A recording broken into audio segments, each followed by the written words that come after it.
It's your boy A Butter, and I'm back with another episode of that Streets First podcast. And y'all already know how your boy do. I brings him out. Y'all know that. Your boy Butter brings him out. Had to reach out to a couple of guys, you know what I'm saying, to get this first week rocking. You know what I mean? We on Throwback Thursdays. Y'all know how your boy do. You know what I mean? I got a little throwback for y'all today. You know what I mean? Got a lot to do with loyalty. You know what I'm saying? Terra era. You know what I mean? My man Fat Joe is going to be in the building today. You know what I'm saying? He going to come and talk to your boy. You know, put some good things out there. You know what I mean? Speak to the people. Let them know what's going on.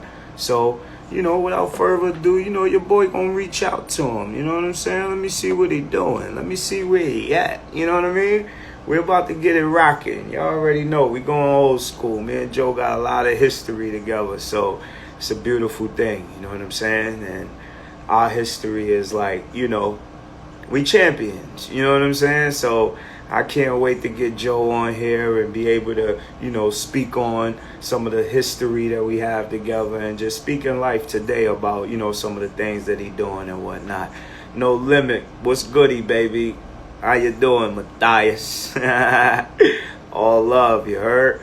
But yo, waiting for my guy to check in, baby. Lean back, you know what I'm saying? Get y'all lean on, you know what I mean? Make sure y'all get ready to lean back, because that's what we getting ready to do. We getting ready to lean back. He about to explain to y'all how he was able to win a championship without, you know what I'm saying? Without playing, you know? You're about to get all the facts right here. All that, what you heard at record and what went on, and you're about to hear it live from him. You know what I'm saying? We ready. You know what I'm saying? He texted me now, man. I try to explain to him. Everybody thinking that I do my show on my Instagram, which is Butter World 3. And it's about bringing the traffic to this. You know what I'm saying? I want y'all to be able to see what this is about. You know what I'm saying? I want y'all to, you know what I mean? I'm trying to yeah, there you go. He here in the building, y'all. Y'all see him? He here. He ready. We ready. With the great one. Know what I'm saying? The legend himself. The legend himself. Yeah, hey, Butter, what's up, baby? What's good, crack? You know, what's good? Man, I'm just chilling, man. You know, this doctor, they got me on like this detox diet, man. So, you know, I don't got that energy, you know what I'm saying? Because it just been drinking waters and teas. It's a It's lot just of water. fat. No, but you know, I gotta get the body alkaline to get it right again. You know what I'm saying? So you looking good, player. You shining, man. You know what I'm saying? You shining. Yeah, hey, Butter, what's up, man? Yo, Joe, I just wanted the people to be able to listen and have a chance to be able to speak to a leader. I look at you as a leader in my eyes. I've watched you for years as I grew up, and I've seen a lot of different things that you have done and the things that you've spoken on. And I wanted people on this platform to get a chance to be able to hear that coming from you. How much you care about New York, how much you care about people in general, you know what I'm saying? So I wanted to have a little one-on-one combo, a little 30 minutes of your time to be able to give them that, you know what I'm saying? Let's do it, man. Start with the questions. I'm ready, baby. Here's my thing. First thing first, Joe, can you just let them know, where did your love for basketball come from? Like, were you a basketball player when you were younger? Like, give us a little feedback on Joel's background of Nah, I would play. Come. I would. Everything I do, I compete hard. So when I used to play pickup games in the block, I was good for 7 rebounds, 8 points. You know what I'm saying? I wasn't nice. You know what I'm saying? But I was always competitive. Like I go hard no matter what. Facts. And, been a fan of basketball, but really the Rucker made me the biggest fan of basketball. Wow. Coming out there to the games, coming out there to the street tournaments. That's what really made me get this ill passion. I seen how competitive it was, how dope it was, and I was like, I watched for like 2 years before I got a team. Okay. So I was out there watching, and I would talk to Mousy, and I'd be like, yo, I got to put a team together. And then, you know, we did it. The rest was history. But and then since then, I would say my love for music is equal to my love for basketball. Wow, that's huge. Yeah. I love basketball the same, you know. Can you give my listeners the connection with you and the late great, rest in peace, Pun? Could I give them a what? Can you give them, what was it like? What the connection? Where did that, like, you get what I'm saying? I like to know these type of things. Me and Pun immediately, we you know, me and Pun, it's like we needed each other. You know what I'm saying? Like, he never had a big brother. You know what I'm saying? I never had a little brother. You know, so the minute we met each other, we said, yo, it was like a bond that was unbreakable. We said, yo, we're going to be together no matter what. We always going to be family, loyalty. He was like, yo, you know, yeah, you see it, Joe. was a warrior. You see it, Joe. I made sure. I normally wear the streets first hat, but for you today, you see it. Well, you know, that's what it's all about, man. If you know me, as long as you know me, you know I'm all about loyalty. If you're not around, it's because you burnt the bridge too many times. So, you know, I'm the most loyal dude. You know, one of my friends go to jail 16 years, 50. I'll go visit him. I'll go you know what I'm saying? So my thing is, you know, it's what I'm all about, loyalty. But the magic of being like with Pun was the best feeling I ever had in my life. I never had a better feeling, a more loyal brother next to me like that. I mean, he was everything. Khaled, I don't think that a lot of people realize that you brought Khaled out. Joe, I was there. Let me tell you something. Can I just throw you this one quick story while I got you here? Yeah, I'll never forget when I went with you in Miami. You took me to like it was like a storage room. And that's where he was DJing out of. It had mad rocks on the ground when you was bringing us in. I'll never forget certain things. That's why I say Butter never forgets. You know, he was he used to DJ. He was an underground DJ at 96. Shout out Butter Fuco and yeah, we put the light on him. It's crazy. I just left this house a little while ago. Wow. He's my brother. I'm so proud of him, man. You know, I love Khaled. You know, I'm just really, really proud of him as him just being, you know, in the music and him just being a family man, just a great role model for the people. Those are the type of people you want to help. That's right. Know? That just give to others, man, and show love. When you look at the history of Rucker and the things that you were able to do as in coaching and bringing the caliber of players that you were doing, enlighten the people, Joe, what, like, tell them why you really took it that serious. Like, tell them what was that vibe for you when you were there? Because that was a golden era. Even though it was a Terra era, it was a golden era. It was hard work. You know what I mean? And you got to understand, no matter what team, even you, when you used to play against us, you would come, you would bring your A game. And that's why I had to get you on our team, because I'd be like, if anybody was a Terra squad killer, it was A Butter. So it was like, you know, when you was getting ready to play us, you was like, everybody think they the ones. I'm going to show them. I'm going to score 40 on them. And, so everybody was coming with that energy to us. Hey, but we didn't. Nobody gave us a win. Nobody laid down. Everybody was gunning for us. I remember one of the first half of the season we were losing. Players, I used to harass them all winter. Go to the games, go everywhere they at, harass them, tell them how much we need to see them in the park, because what you don't realize, which is the truth, NBA players, we love you, but our kids from the hood, you know, I've been a strong advocate for this with everything, with my sneaker stores, with everything. Our kids in the hood love and worship these NBA players the most, but they can't afford $1,000 ticket, $500 ticket. $300 tickets. Some of these That's guys true. never get to see their favorite players. That's So true. for me, I would kick it to the NBA players. Be like, yo, you ain't got to spend $1. I'll fly you in, hotel, everything. But you know, your biggest fans,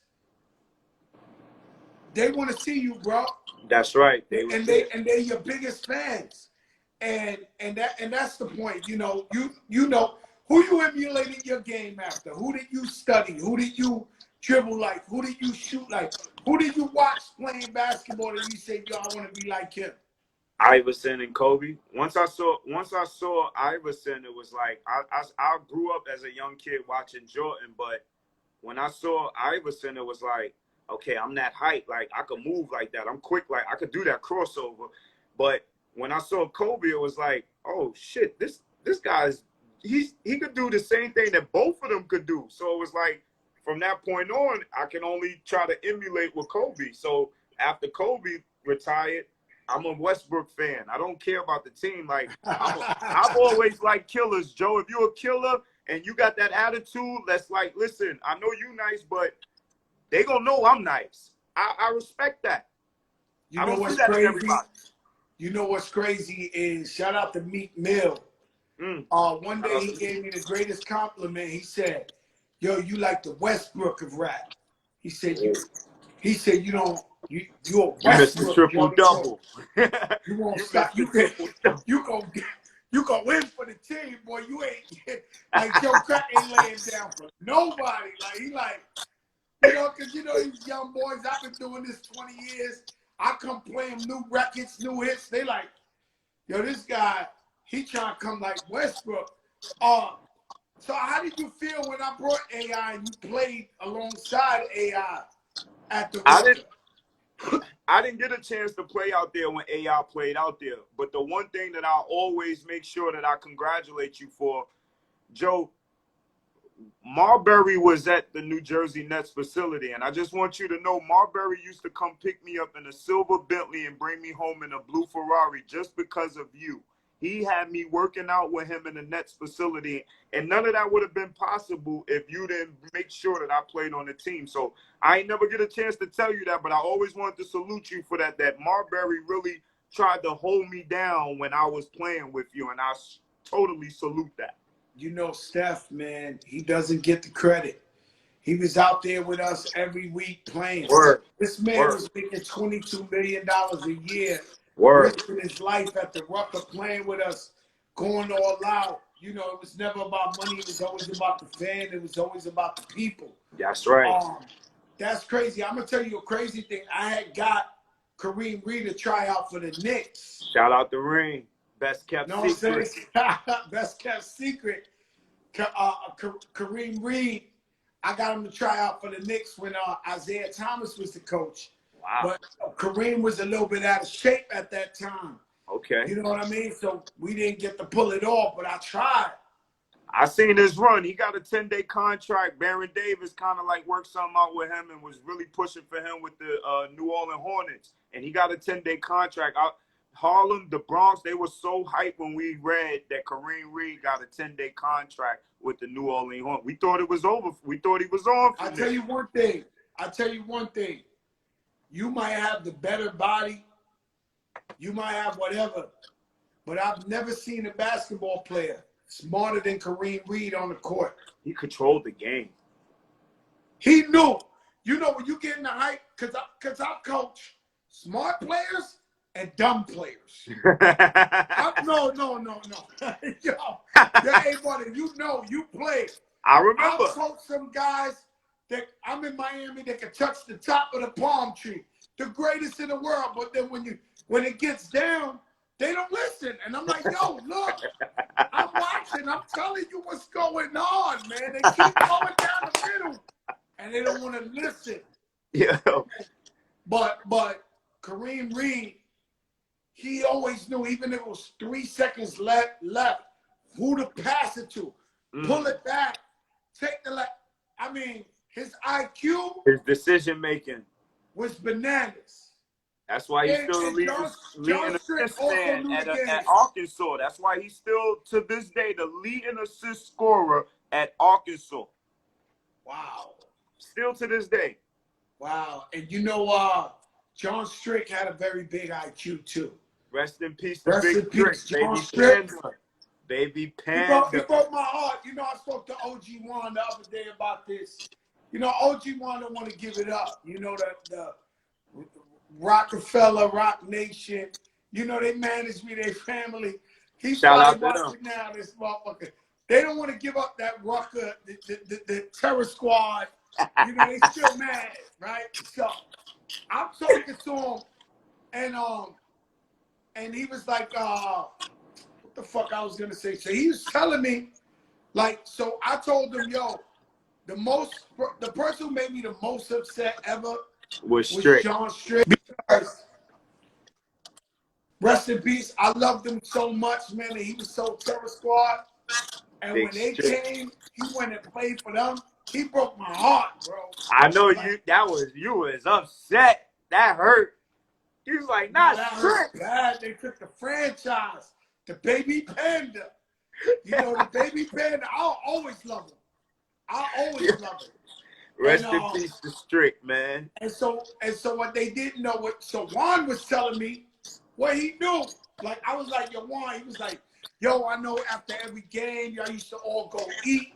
You still fuck with them 3-4 hours later. You was eating with them. You was talking to them. You know, Strick told them, like, yo, Joe would be there 2 hours early, stretching with dudes, this. So he knew how dedicated I was. You know, I lost a lot of money coaching at the Rucker. You said you lost? Why? I went out there for the love, but during those times, we was #1 in the game. We was about to say we was What's Love, and I wasn't doing no shows in the summer. You wasn't touring at all. You stayed in New York. Touring just to be out there coaching. I don't think people understand that. I stopped. That's how real Rucker was to you. You wasn't even chasing the money. Now, I got to be here for this. Yo, it was days out there, right? It was days out there where it would be 100 degrees. You remember that at least once to twice a summer, there's a day that's like 100 degrees and humid. The humidity. And you would have to play, and if it was a big game, I would keep drinking the water on the side. I was like, oh my God, I would have died just being a coach. You know what I'm saying? Shout out to Mousy. Mousy. Word. Yo, Joe, you used to send us the limo to everybody meet at the Apollo to take us to the game in Jersey. We played in that tournament out there. Like, that's the one thing that I always remembered about you. It was like, even though, like, they would have to look at you as like the Mark Cuban of street ball. Like, you really invested in your players. Like, you didn't just do it for the summertime. Joe, you were at my graduation at Bronx Regional, bro. My school will never forget that. I just want you to know that. You know what I'm saying? You was there. You did What's Love with Ashanti at Fordham. I don't forget. Yeah, you played at Fordham. I hooked you up with that. Exactly. Exactly. Buddy L. So you could play over there. Yeah, you know, for me, it's always about giving. You know what I mean? For me, it's always about giving. It's always about sharing. Showing love, man. That's what the whole shit has always been about.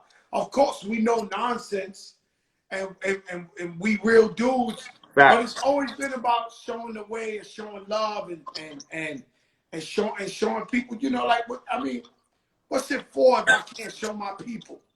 That's right. You get what I'm saying? I seen you on share Trinity. it with my people. I seen you on Trinity in that park across the street. I was there, Joe. I don't forget nothing. 23 I saw what you used to do. The give back, I'm saying. You get what I'm saying? What's the love? Like, when I say the love, you know, your wife, your daughters, your family, how's things going with them? Like, how are they feeling about Joe today? I don't know. My daughter's more Travis Scott. You know what I'm saying? But you know, she executive produced the Fat Joe show, so she shout out to Azzy. Azzy produced it, and but you know, Love, man. You know, my family, my wife, everybody good, man. Everybody good. I got no complaints. As long as everybody's healthy, everybody's safe. You know, I'ma always work. I'ma always make something out of nothing. That's what I do. You know what I'm saying? So I'll Up take a bad NYC. situation and make it good. Up NYC. Can we get a little bit of hey Joe, man, I just need a little feedback with this stuff because you know you got sneaker stores all throughout the city. Can you talk a little bit about your sneaker stores? You've Well, always been a big you fan know, of I've sneakers. always been even at the Rucker, I used to wear exclusive sneakers every day. Facts. Like, I mean, $3,000, $5,000 sneakers to the game. Like, that was my stunting. Like going to the Rucker with the ill sneakers. So, so I always collect sneakers. I got a lot of sneakers, thank God, because you know I grew up so poor. You know, my mother don't like when I talk like this. Wow. But I grew up so poor that you know, we don't even have pictures of when I was a kid because we didn't have a camera. So I don't know if y'all can really understand or y'all don't really understand what I'm talking about. Like we were so broke we ain't had a camera. Wow. You understand? So like to get a pair of sneakers for me was like it was 4 of us. I was a baby. You know, if I wanted something, she always got it for me. But a year later, the shit might not be the style. So since I grew up and I was in the streets, I always had an obsession to treating myself to being fly, to wearing fly sneakers and all that. So the natural progression to the stores, plus also giving back to the hood. That's right. You know, a lot of our celebrities become famous, then they get away from the hood. You know what I'm saying? And with me, I like giving the kids in the hood the opportunity to work and to work around good people. That's we ain't right. trying to fuck them, was trying to teach them how to be owners, teach them how to be businessmen, and at the same time give back to our community because people been raping our community. They're raping for so long. If you would, I bet if we did an investigation on the ghetto Chinese joints that they got all over the hood, and we follow them home, they're in the biggest mansions you ever seen in New Jersey. But how do we get it back? Like, how do they get back to the hood? That's right. So my point is, with me, I open stores, I give them opportunity to work, but at the same time, everybody's been taken advantage of. You got to go downtown to get the fly sneakers.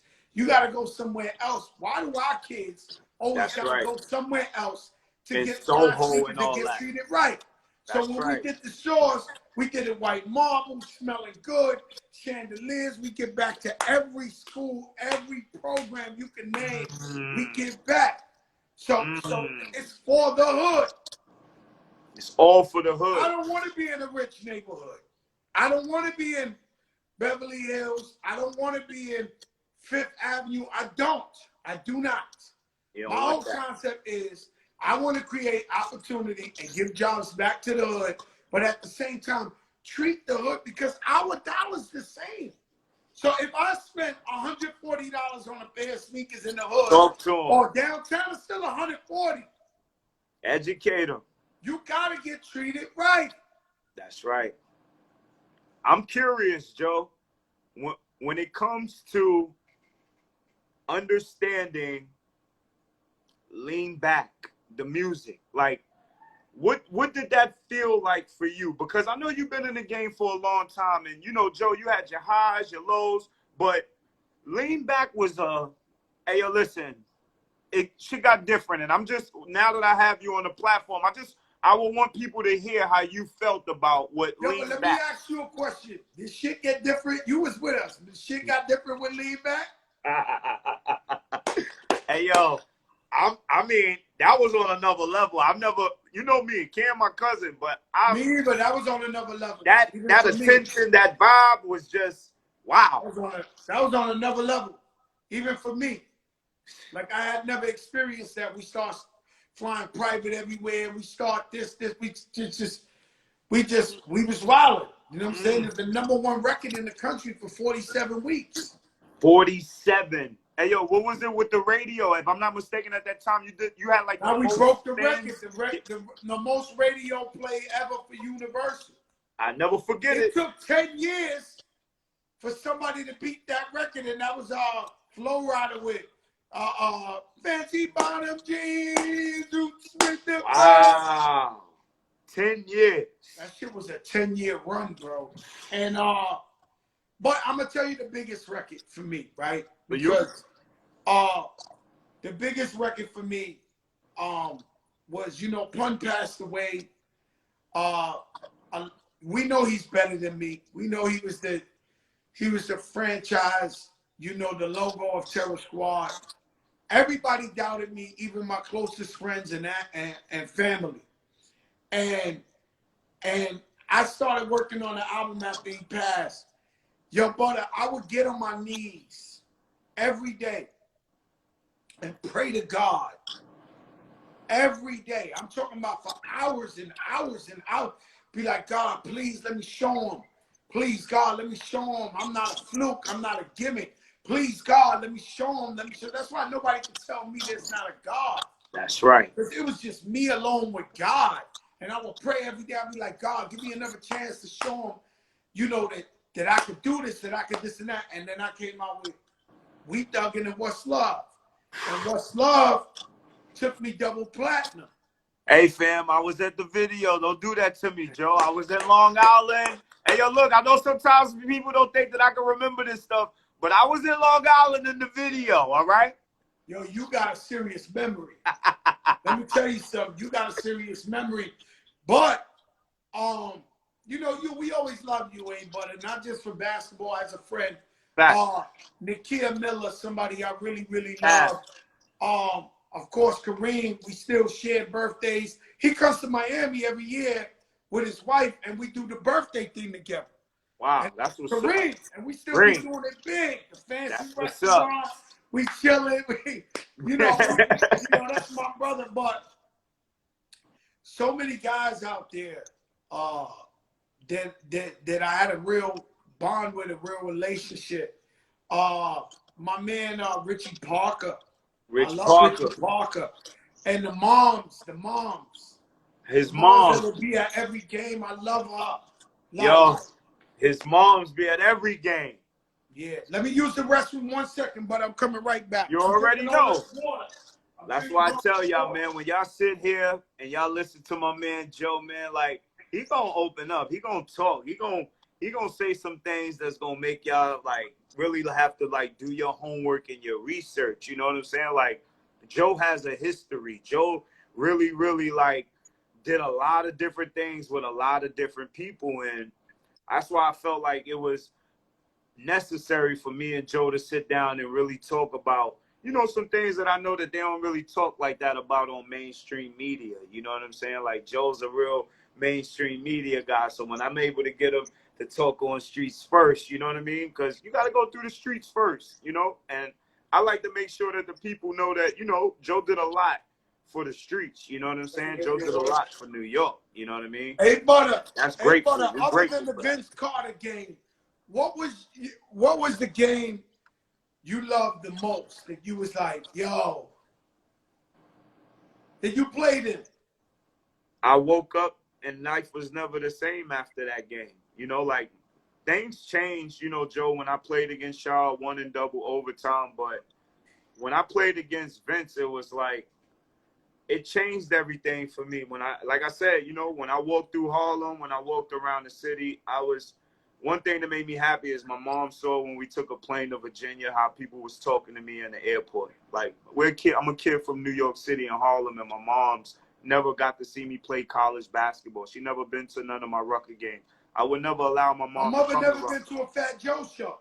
You see what I'm saying? So it's like, now that my moms get to see the footage and stuff that I put out and everything, my mom's hear how people talk about me, and she's so excited. It's like, she always heard me excited about it, but, you know, a child talking to his moms is like, but now that she gets to see it and hear it from different perspectives, it's like, hey, Joe, my mom's was like, yo, you on live tonight with Fat Joe? My mom's is 68. She don't know about live, but I'm just saying, she was excited because it was Joe. She remembers things about Joe. You get what I'm saying? So back to Vince, I'm just saying, like, that was the game that it changed everything. And like I said, I remember when to me, the biggest game was you against Steph going in triple overtime against us, and you kept hitting them threes, and Steph came back with the three. We couldn't even finish the game, I don't think, right? Yo, Kerry Thompson hit that thing from half court off that backboard, man. You should have seen my face, man. Now that I look at the tape, it's like you get to see little things like that. My face was like, oh yeah, yeah. It hurt. And then they had Fat Joe running around, no shirt on, yo, with the championship belt running through Harlem, everybody jumping on me. But no one could never say that wasn't your happy time. Like no one, people could watch that today and see that was a real love, that was a real joy. Yo, Joe, Golden Era Street Ball on YouTube. I put all full games out of Rucker now. Me and the family is together. Me and Greg. Say that again. Golden Era Street Ball on YouTube. I put all the full games out of Rucker. I got about 6, 7 full games. Even that game I got up there. You know what I'm saying? Because I be watching now with this quarantine. I stay home. I be watching. You'll see yourself up there. I put our games up there. You know, it's like I said, I want people to see like you really were there. You really was on some. Who's your top 5 street basketball players of all time? Rest in peace, Ali Mo. Ooh. You know what I'm saying? I never seen a 6'7" guy like that, like doing what I saw. I don't think I was as sophisticated as you guys, because everybody will say Ali Mo. Ali Mo was smooth and dumb nice, but I never said like, wow, Ali Mo. But don't get me fucked up. You know why? Everybody else says, wow, Ali Mo. Yo, Joe, you said wow to a lot of guys that won. It's hard for guys to get the wow like that and not a winner. I'm just saying, as a ball player, real recognize real. It's just like a rapper. It's like, there are rappers out there, and everybody don't go platinum, but you know there's some real rappers out there. You know who I love, who had the greatest handle in the fucking street ball game was Bone Collector. Bone, BC. Yo, BC would ask me every year to play for me, and I'll be like, yo, you're not a winner, Bone Collector. Yo, Joe, you had me, Kareem Reed, Stephon Marbury, and Rafer Alston all on the same team. Talk to you nice. I remember that. Green suits. You had yo, all that 4 was of us. crazy.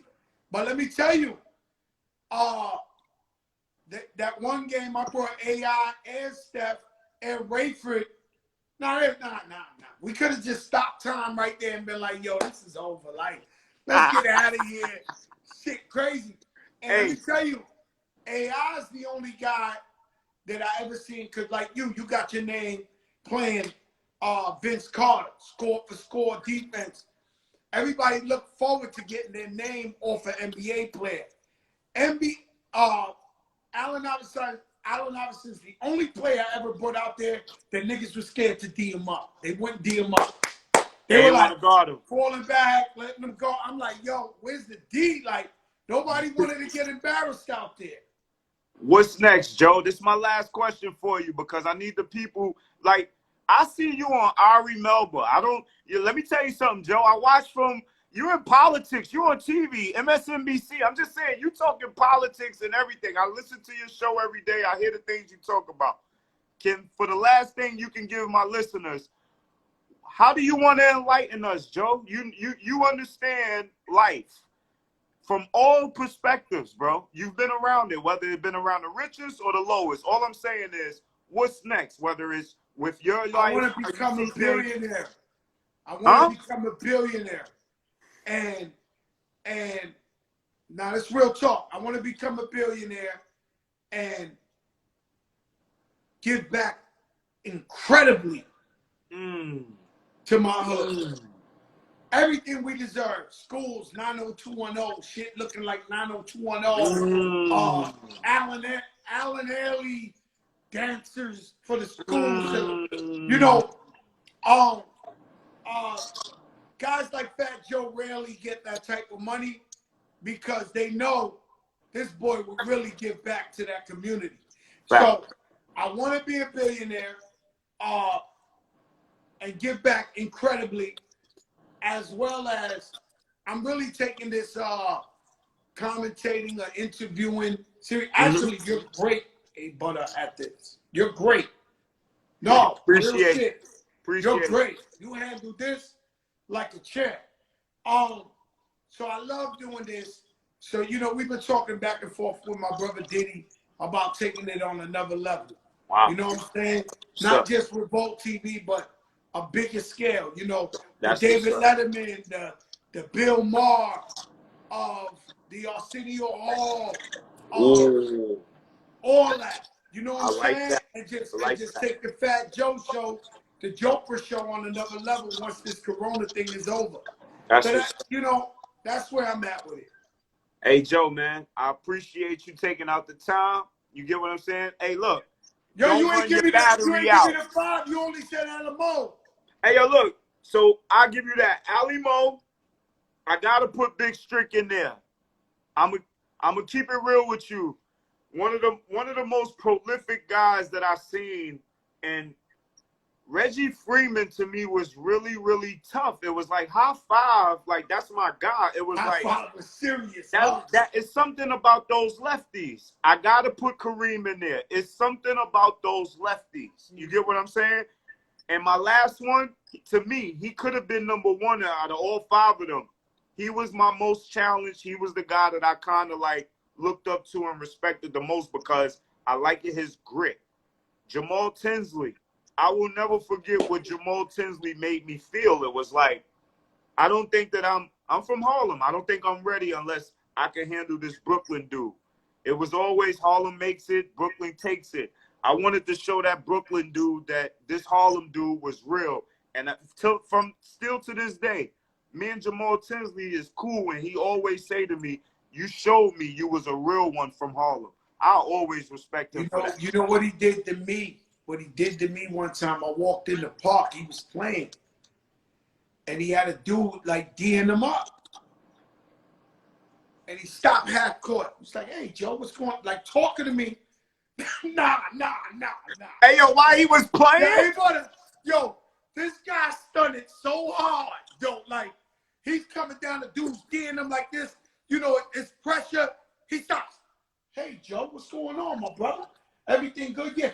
What? That dude flew into the stands with the crossover, and he went and laid it up. The illest shit ever. Like, Jamal Tinsley, the abuser. Nah, he's the abuser. Me, my top 5 would be, man. Yeah, you saw a lot. Yo, Joe, look. Before you tell me your 5, I just want to say one more to you.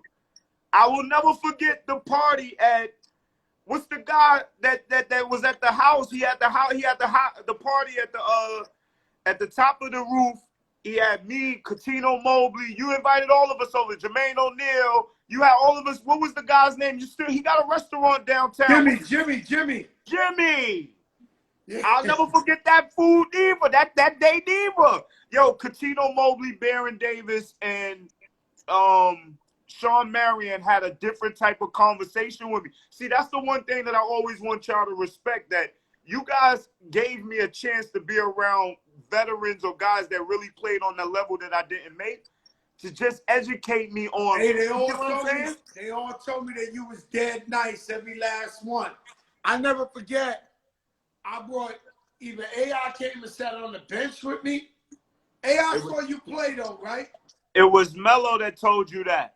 Melo Came on out with us, to the game. He was like, yo, that kid's supposed to be in the NBA, boy. Facts. He's like, that boy nice.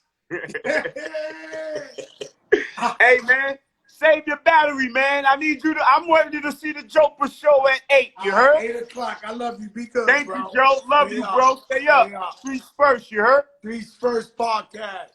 Love. Yeah, y'all see what it is, man. I know y'all all on right now. It's 5, you know what I'm saying? But we coming back at 7. I'm double header today. We coming back at 7. So before you go back to see Joe at 8, I'm coming back at 7 with Prime Objective. Lonnie Harrell, y'all. Don't get it twisted. DC's finest. Kobe Bryant vouched for my man to go play, to practice, to try out for the Lakers, man.